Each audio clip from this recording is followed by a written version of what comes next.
আজ এই নেককারজনক হামলা করেছে, কারণ হামলার নিন্দা করার ভাষা আমাদের নাই।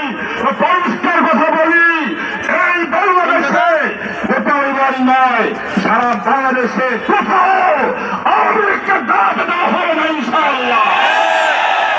যেখানে আওয়ামী লীগ পাওয়া যাবে, ছাত্রলীগ পাওয়া যাবে, যুবলীগ, হেলমেট লীগ পাওয়া যাবে, জনগণ প্রতিরোধ করবে, জনগণ প্রতিরোধ করবে।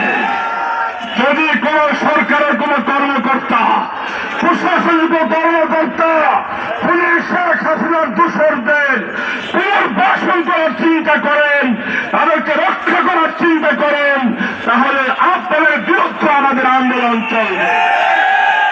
দ্বিতীয় বিষয় হল, আমরা বারবার বলে আসতেছি, ঢাকার শহরে জাতিসংঘের মানবাধিকার কমিশনের কার্যালয় করার জন্য বর্তমান গভর্নমেন্ট তারা নীতিগত সিদ্ধান্ত দিয়েছে।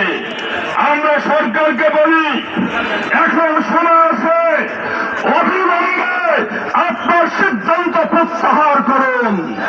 বাংলাদেশের জনগণ ঢাকার শহরে, বাংলাদেশের কোন একটি শহরে জাতিসংঘের মানবাধিকার কমিশনের কার্যালয় দেখতে চায় না, বরদাস্ত করা হবে না। যে কোনো মূল্যে এই সিদ্ধান্ত আমরা সরকারকে প্রত্যাহার করতে বাধ্য করব। সর্বশেষ কথা হল, আজকে সারা বাংলাদেশে চাঁদাবাজ, দখলবাজ এবং সন্ত্রাসীদের অভয়ারণ্য চলছে।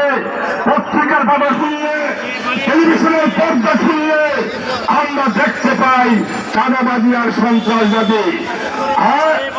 আওয়ামী লীগ পতন হয়েছে, তারা যেখানে চাঁদাবাজি করত, সন্ত্রাসী করত, তারা আজকে নাই, কিন্তু আরেকটি গ্রুপ সেখানে নিয়ে দখল করে বসে আছে। সরকারকে বলি, কর্তৃত্ববাদী হন, শক্তিশালী সরকার হন, আমরা তো আপনাদের ভালো কাজের সাপোর্ট করি। অবশ্যই চাঁদাবাজ, সন্ত্রাসবাদের বিরুদ্ধে আপনারা কঠোর অবস্থান নিলে আমাদের খেলাফত মজলিস এবং এদেশের জনগণ আপনাদের পক্ষে একসাথে কাজ করবে, কাঁধে কাঁধ মিলিয়ে।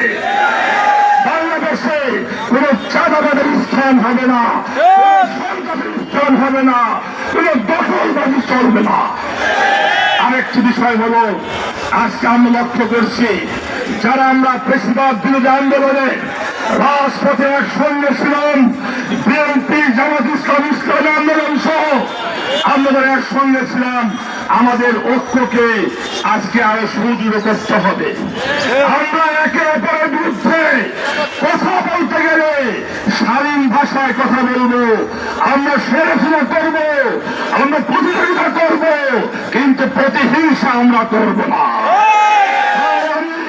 সকল দলকে, ফ্যাসিবাদ বিরোধী সকল দলকে আহ্বান করব।